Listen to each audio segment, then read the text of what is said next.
Assalamualaikum warahmatullahi wabarakatuh. Berjumpa kembali teman-teman di channel kita ya, Mas Tio KDR. Oke teman-teman, kesempatan kali ini ya kita akan berbagi informasi kembali ya, masih di seputar dunia pendidikan ya. Khusus untuk hari ini ya kita akan bahas ini ada informasi terkait dengan pendataan tenaga honorer ya, seperti yang sudah kita jelaskan kemarin bahwa sebelumnya ya, jadi dari Menpan RB itu sudah mengeluarkan ya surat edaran terkait dengan pendataan tenaga non ASN ini di lingkungan instansi pusat maupun di instansi daerah.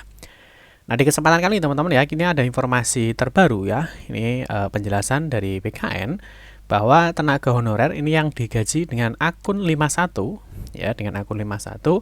Nah, ini yang bisa masuk di dalam pendataan untuk tenaga honorer tahun 2022 ini. Nah, sebelumnya teman-teman kita juga sudah menjelaskan ya bagaimana cara mengisi untuk form di format Excel terkait dengan pendataan ya tenaga non ASN ini di lingkungan instansi pemerintah, tentunya di instansi pemerintah pusat maupun di instansi pemerintah daerah. Nah, untuk videonya ini juga kita kemarin sudah mengupload ya. Di sini ada video ya terkait dengan cara mengisi ya data Excel ini untuk pendataan non ASN ya. Tentunya untuk tenaga-tenaga honorer di instansi pemerintah maupun di instansi pusat maupun di daerah ya. Nah, di kesempatan kali ini teman-teman kita akan membahas di sini ada penjelasan BKN ya terkait dengan tenaga honorer.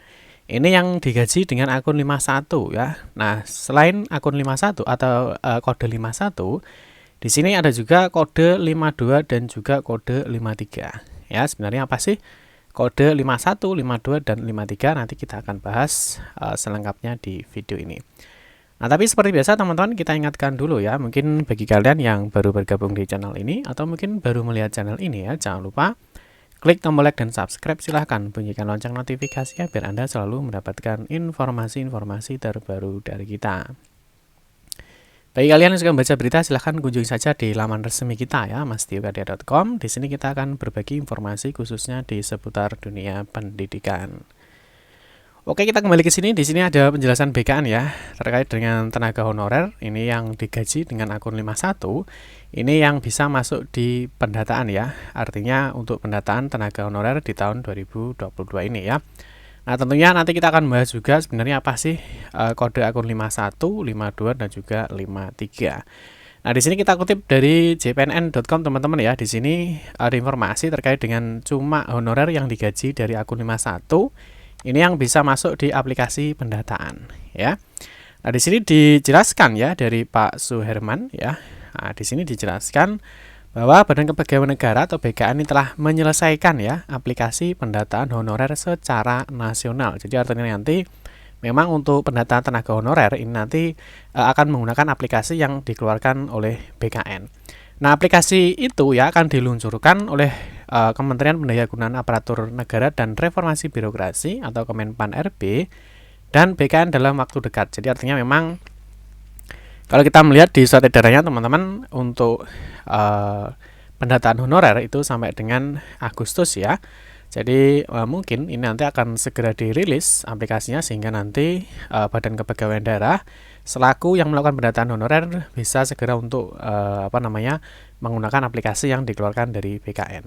Nah, namun sembari itu BKD ya sudah bisa melakukan pendataan honorer. Nah, memang di BKD ya, di BKD misalkan di Jawa Timur itu memang kemarin sudah ada sosialisasi ya terkait dengan bagaimana cara mengisi daftar nama tenaga non ASN di lingkungan instansi pemerintah ya. Jadi sudah dijelaskan bagaimana cara pengisian di form Excel. Nanti bisa cek di video kita sebelumnya. Terus yang selanjutnya di sini BKD sudah bisa melakukan pendataan secara paralel ya sampai sistem pendataan di launching. Kata Deputi Bidang Sistem Informasi Kepegawaian atau SINKA BKN Suherman kepada JPNN ya. Nah, dia juga mengingatkan ya bahwa BKD untuk berpatokan pada SE Menpan RB nomor B151/2 ini dan seterusnya ya tertanggal 22 Juli dalam surat edaran tersebut salah satu hal krusial yang diatur adalah syarat sumber gaji honorer ya. Nah, kalau kita lihat di dalam sumber gaji honorer ya memang dijelaskan di dalam suratnya ya. Kalau kita cek sedikit, kita kembali ke sini.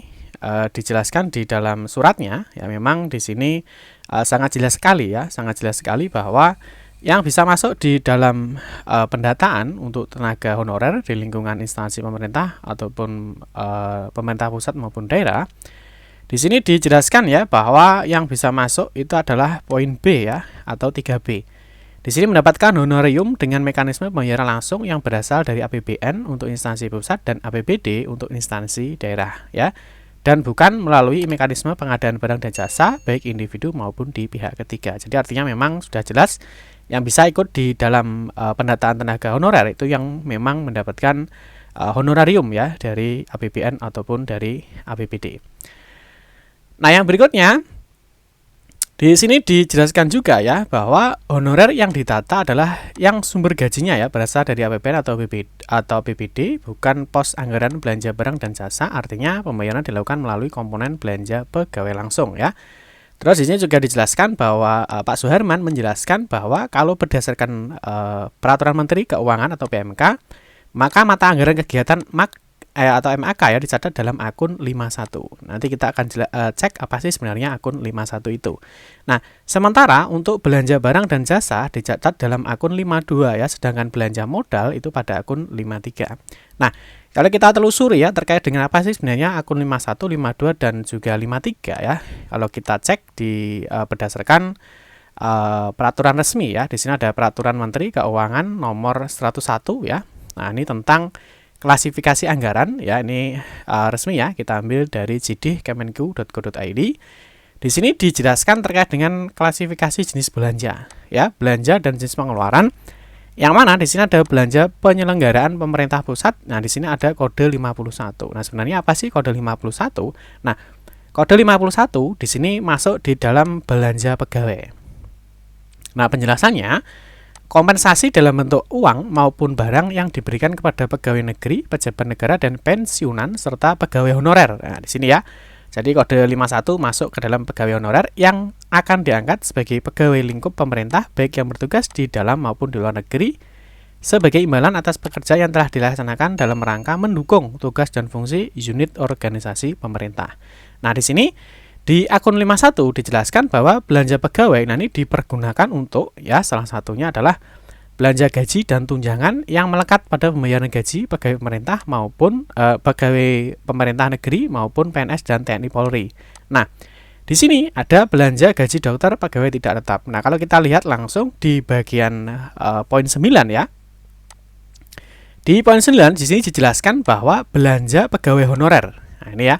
Belanja pegawai honorer yang diangkat dalam rangka mendukung tugas pokok dan fungsi unit organisasi pemerintah. Jadi jelas bagi nanti ya yang sumber gajinya itu masuk di dalam kode akun 51 atau belanja pegawai.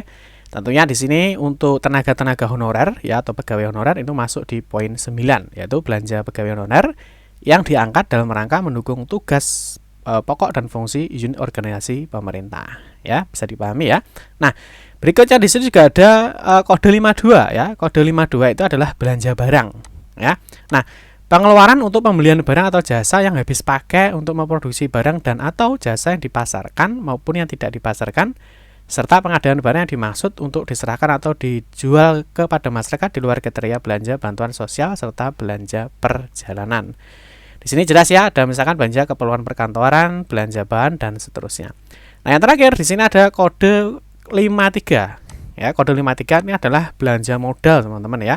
Tentunya modal ini juga sangat banyak ya, ada aset tetap maupun aset tentunya aset lainnya ya. Di sini dijelaskan bahwa untuk belanja modal ini adalah pengeluaran untuk pembayaran perolehan aset dan atau menambah nilai aset tetap atau aset lainnya yang memberi manfaat lebih dari satu periode akuntansi dan melebihi batas minimal kapitalisasi aset tetap atau aset lainnya yang ditetapkan pemerintah. Jadi jelas ya teman-teman. Jadi untuk tenaga honorer artinya yang sumber gajinya berasal dari APBN atau APBD itu masuk di kode 51. Nanti tentunya untuk yang menggaji ya tentunya sudah paham ya. Untuk bendahara mungkin yang sering nangani BOS bantuan operasional sekolah ataupun yang bergelut di bagian keuangan tentunya sudah paham terkait dengan kode 51, 52 maupun di kode 53. Nah, kita lanjutkan penjelasan dari Pak Sudirman. Di sini dijelaskan juga, jadi bisa dilihat dari mata anggarannya ya. Kalau masuk dalam akun 51, di sini berarti bisa masuk pendataan tenaga non ASN ya, dimasuk di akun 51.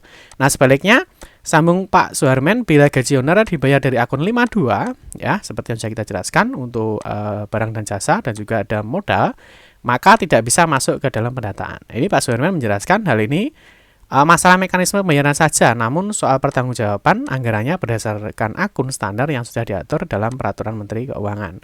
Nah, masalah anggaran ini menjadi polemik di kalangan honorer ya, karena ternyata banyak di antara mereka yang hanya digaji dari pos belanja barang jasa, dana BOS, dan komite sekolah. Ini jelas ya, karena memang kebanyakan di sekolah itu ya, mungkin sumber utamanya ya, mungkin dari BOS, yang kedua adalah dari komite. Tetapi ada juga dari beberapa daerah, itu dia yang mendapatkan dari honorarium ya, dari Dinas Pendidikan ya, itu misalkan ada beberapa daerah yang memang dia mendapatkan dana APBD. Nah, yang berikutnya tentu untuk Menpan RB ya. Jadi untuk BKN ya, nah ini tentu dia akan mengikuti ya aturan yang sudah dikeluarkan atau surat edaran yang sudah dikeluarkan dari Menpan RB, sehingga BKN tentu ya akan memedomi untuk gaji itu tentu yang di PK adalah di 3A ya, atau tenaga honorer yang bersumber dari APBN maupun APBD. Nah, di sini ada juga penjelasan BKN ya, soal akun 51, 52, 53, honorer dan calon P3K, jangan bingung lagi. Ini calon P3K, tentunya ini bagi yang lulus passing grade ya, karena memang seperti informasi yang sudah pernah kita jelaskan, bagi guru-guru yang lulus passing grade yang memang untuk P3K di tahun ini memang diprioritaskan ya, atau mungkin kita sebut sebagai calon P3K atau ASN. Nah, di sini Pak Sudirman juga menjelaskan teman-teman ya, bahwa kalangan honorer dan guru lulus passing grade yang merupakan calon P3K Galo ya, mereka bingung apakah masuk kategori pendataan honorer atau tidak karena sumber pembiayaannya berbeda-beda. Nah, ini jelas ya, karena mungkin ada dari BOS, ada yang dari APBD, ada mungkin dari sumber komite ya. Nah, misalnya saja guru honorer non guru digaji dari pos belanja barang dan jasa. Kalau di sekolah, guru honorer maupun tenaga kependidikan ini digaji dari dana bantuan operasional sekolah atau BOS ya, maupun dari dana komite. Ini jelas. Ini merespon hal tersebut, Badan Kepegawaian Negara atau BKN memberikan penjelasan menurut Deputi Bidang Sistem Informasi Kepegawaian atau SINKA. Ini Bapak Sudirman tetap ya, dalam pendataan honorer ya, Pemda harus berpatokan pada SE Menpan RB ya. Ini seperti yang sudah kita jelaskan tentu di poin 3B ya, bahwa untuk honorer itu harus dari APBD maupun dari APBN. Nah, di sini dijelaskan lagi ya teman-teman. Nah, dalam surat edaran tersebut, salah satu hal krusial yang diatur dalam sumber gaji honorer yang didata adalah sumber gajinya dari APBN atau APBD. Ya, ini jelas. Nah, apa komponen gaji dari APBN atau APBD? Ya, ini Pak Sudirman menjelaskan bahwa yang pembayarannya melalui komponen belanja pegawai langsung berdasarkan Peraturan Menteri Keuangan PMK, maka ini mata anggaran kegiatan MAK dicatat dalam akun 51.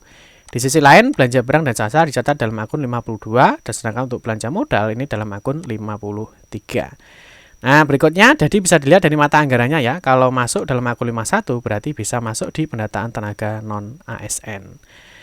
Ya, dan seterusnya yang terakhir bahwa Pak Deputi Sudirman menjelaskan bahwa ini masalah mekanisme pembayaran saja, namun bagaimana mempertanggungjawabkan anggarannya tentu berdasarkan akun standar yang sudah diatur dalam Peraturan Menteri Keuangan.